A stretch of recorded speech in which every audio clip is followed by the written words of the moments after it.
I'm Anthony Carino. I've built and renovated hundreds of homes over the last decade, but my next project is going to be one of the most challenging properties I've ever taken on. I'm renovating an old stone farmhouse in the Catskill Mountains into an income-generating vacation home. I'm going to take you through all the ups and downs along the way. Hopefully, you can learn something from my successes. Holy crap! And from my failures. Nobody's happy with me right now. So come along for the ride. It's going to be a fun one. This is the Build TV, the Stone House Project.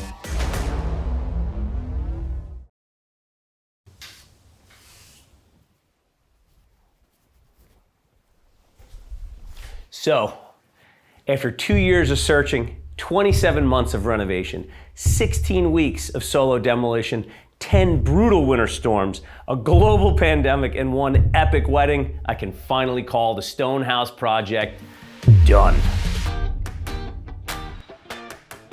Where did this all begin? Before I even started the Firehouse Project, I knew I wanted something up here in the Catskill Mountains. I've been coming up this way for a decade, just wanting that time in the mountains, that fresh air, those gorgeous views. I mean, one of my first dates with JC was up here. Her family's from up this way originally. I just had to find that perfect house that was the combination of value and a little bit of old history that I love in the homes that I buy.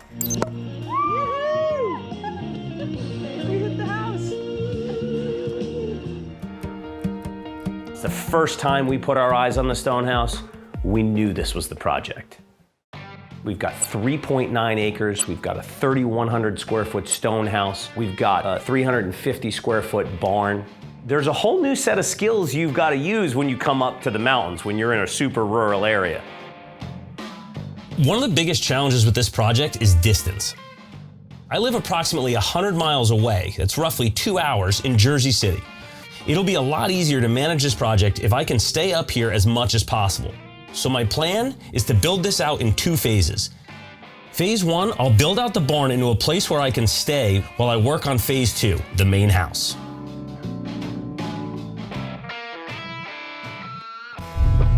So, made it 7 a.m., pulling in the driveway. So we'll go ahead and get it unloaded, get right back on the road, head back down to Jersey City and keep getting all this stuff done.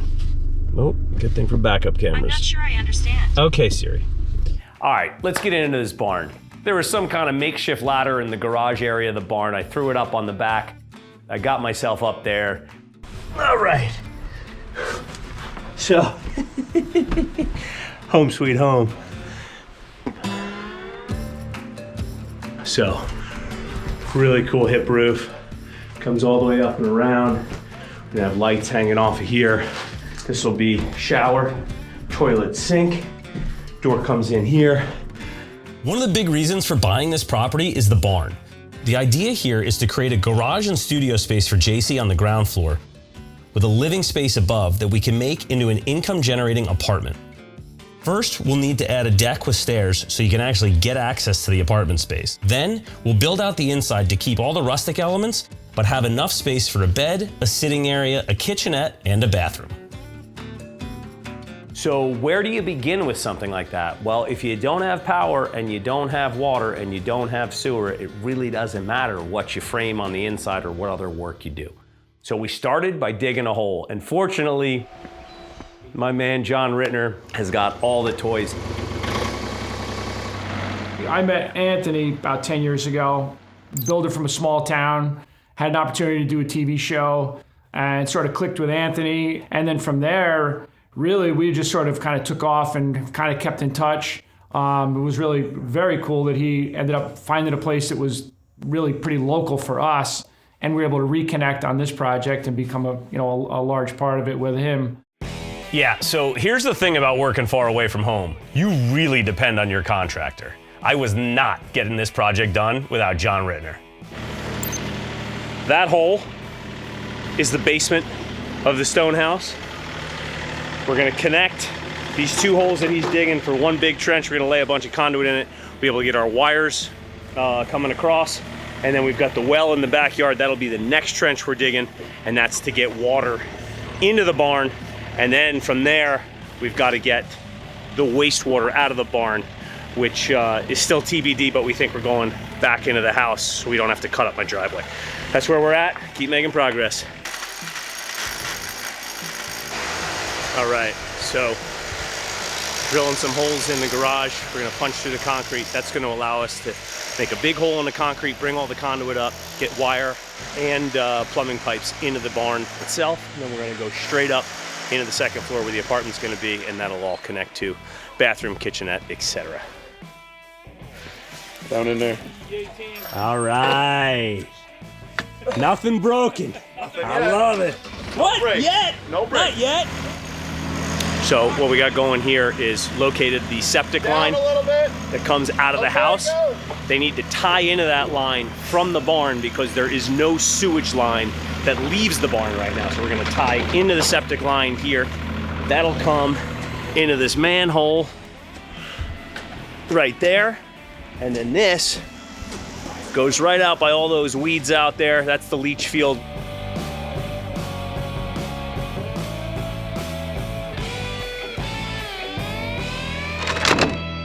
So now that we've got the plumbing and electric in, we can jump into framing. And of course, we needed a proper set of stairs and some kind of deck that came off the front because I am not using this ladder all the way through construction.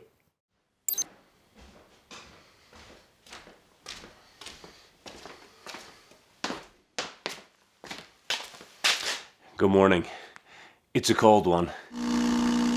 So I was sleeping in a camping hammock in the stone house while I was doing all this work.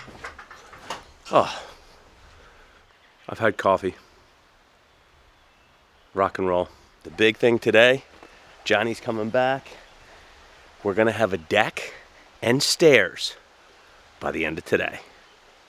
Let's jump into it. One of my favorite parts about phase one of this thing was that I got to do so much hands-on work myself. The busier you get, the more you tend to get into the planning and the coordination of everything. So being able to take my time and put my hands on so many different aspects of this barn renovation was super fun and super rewarding. All right, so day 2 of the deck build. Stairs completely done, super solid. We've got a bunch of 6x6 posts underneath here, one 4x4 in the middle of the staircase, so there's no bounce whatsoever. All the 5/4 decking is on top. Now we're gonna get started with these railings, so everything's safe all the way around, 42-inch rail, and then we call the deck done.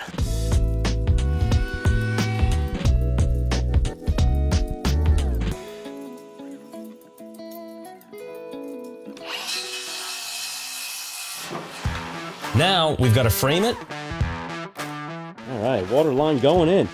run plumbing and electric, insulate it, and get the drywall up. Next, we're putting nickel gap pine planks on the walls to complement the original barn floor. And installing our Train split unit HVAC system.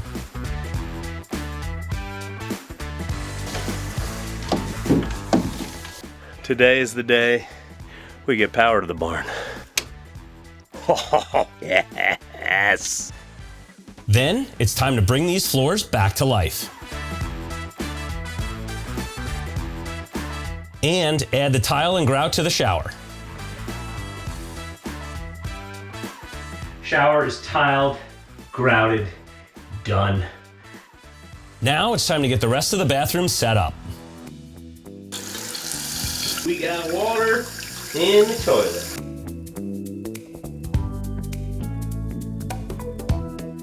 And I even found the time to make a custom food and water bowl holder for Rossi, Good boy, Ross.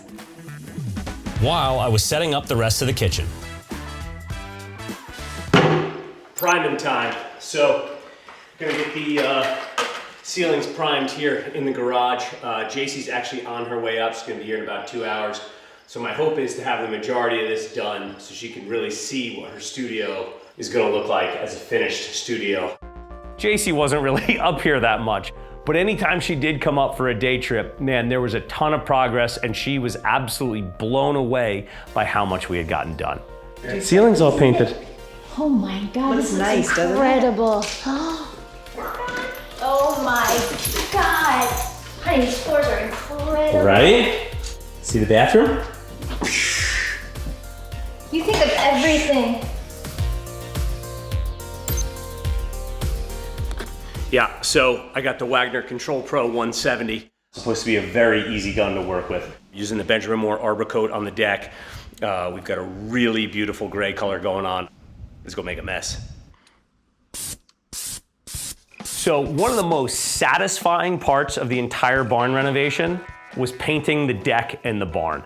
It was awesome. I used Arbor Coat stain, opaque stain for the deck, and I used Aura exterior for the barn siding.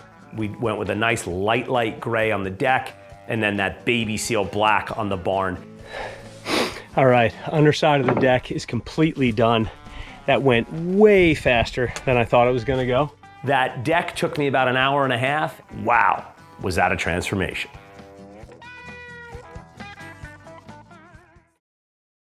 All right, heading up, see if they've got first piece of paper up yet. I'm really excited to see. Yes. Yeah, Juju Papers doesn't mess around. They do an awesome job.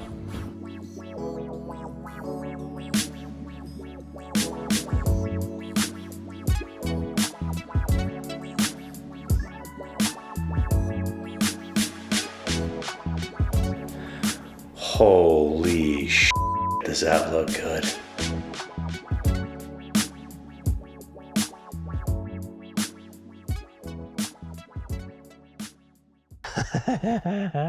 First pavers are going in. By the nature of the way the barn is situated on the property, there's the creek that runs right behind it. So I'm thinking there's gotta be some way I can integrate a patio as well so that you can really enjoy some creekside living. All the pavers are from Teco Block. So this is their Villaggio, which is made to look like a cobblestone, but it is flattened off so you can still have furniture on this and not be rocking and rolling the whole night you're sitting out here. So this is Villaggio Onyx. We also have the Villaggio in Champlain, which is like a gray brown. And then in the center, we've got the smooth Blue Grande, which is a large format.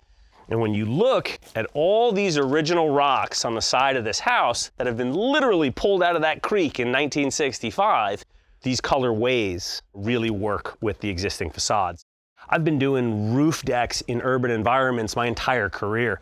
I've never had property like this, and I knew I wanted to do hardscape, and I knew I wanted to do it with Teco Block. If you aren't following these guys, I highly recommend it. They have absolutely gorgeous product, and the installers that work with their product do some seriously gorgeous projects. So excited to see this unfold today. Okay, almost there. The last thing we need is the furniture, like the bed,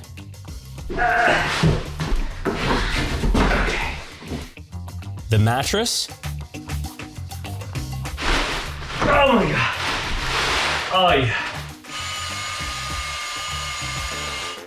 and these two awesome stump tables I made. I just wish I made them a little lighter. I don't know why I chose to do that on a 92-degree day.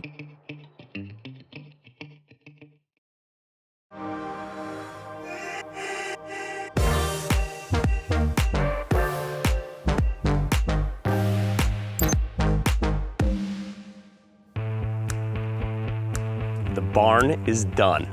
So this is gonna be home base while we renovate the stone house. I am out of the camping hammock. I got a king-size memory foam mattress in there. I'm gonna be comfortable. Got my desk set up, computer. We are ready to rock and roll. And when the stone house is done, this is gonna be an Airbnb. Come on, let me show you all about it. So this takes us into what I affectionately call the triangle patio. Teco Block for all the patios at the house. They're all different shapes, but I decided to design them all in the same way so there's connectivity between them. Cowboy cauldron that anchors this patio, phenomenal fire pit. It just exudes that I'm in nature vibe. It is super, super cool. I love the tripod. And then we've got the 4 Polywood modern Adirondack chairs that go around it. From there, we go upstairs. So I did all Kichler step lights coming up the stairs to the deck. It gets dark out here in the middle of the night. Did a Polywood high top table with 2 benches for simple dinners out here. We've got the little Weber grill up here as well. And then we've got 2 additional rocking modern Adirondacks from Polywood. We've got the last of the RLM lights from Kichler up here as well. So really nice to have this little bit of elevated outdoor space that's at the same level as your living area and is in addition to the patio that's down at the yard level. So let's go inside and check out the barn apartment.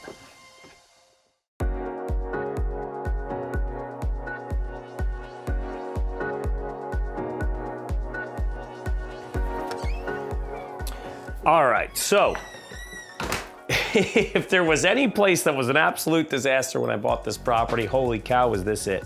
We have absolutely transformed this space into one of the coziest spaces I think I've ever stayed. There's a gambrel roof on this barn, and we just accentuated the lines of that gambrel roof by adding the Juju Papers wallpaper to the ceiling, a view of the woods, the same paper that we translated to the house, so that there's some connectivity and design between the barn and the home itself. Original barnwood floors, I really think they came out incredible. This poly stands up really, really well. Nice thing about Benwood, it will not yellow over time. The floors look yellow because they're yellow pine. Nickel gap pine all the way around the perimeter on all the walls, so no painting whatsoever.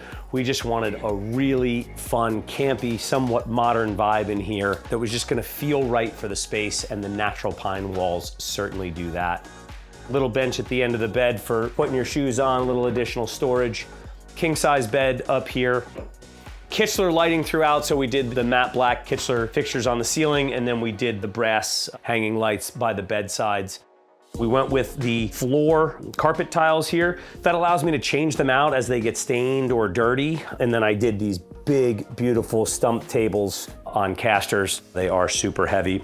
Small bar from West Elm. Hung the TV with a nice pivoting frame so you can see it easily from the bed. And then we've got our kitchenette. Because we have the gambrel roof that comes down on an angle, we were able to frame back into the wall space and create a cavity for both the microwave and the refrigerator, and a little cookbook / tool storage area. Just wanting to utilize every last bit of space we had up here because it is a smaller space. Went with 2 very simple prefab cabinets, little 2-burner propane cooktop, butcher block countertop, and top mount Kohler bar sink. Went with a bar sink because it's just quite a bit smaller and allowed us to really maximize the countertop space in here. Open shelves so guests who are coming can see everything easily. As we move into the bathroom here, still Schlage hardware. This was an extra that I had from the firehouse, so it's similar to what we're gonna be using in the stone house. Carried the pine all the way through. Kohler top to bottom in here. Again, open storage because we don't want people to have to constantly open cabinets and search for things. And then these pine walls carry themselves right till you get to the edge of the shower. And then this is my favorite shower on the property because it's the one that I tiled myself. I had an absolute blast doing it. Went with a precast Kohler shower pan, made it much easier than having to pour mud or create a custom shower pan up on the second floor of a barn.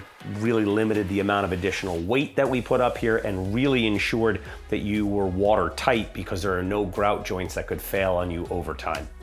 We've got the custom dog food and water bowl holder that I made. And then, of course, we had the Renewal by Andersen windows carry all the way through the property.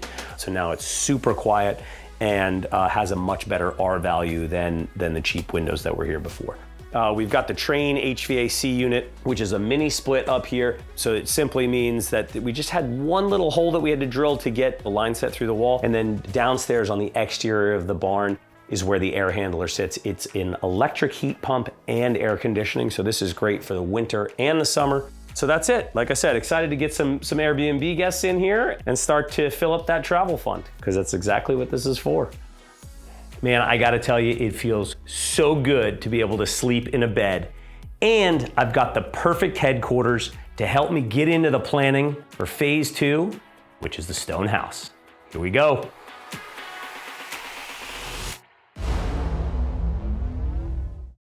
This season on the Build TV, we go room by room to show you what it takes to convert this stone house into my mountain escape. Holy shit, I'm so excited. Subscribe or follow at thebuild.tv to make sure you don't miss any episodes.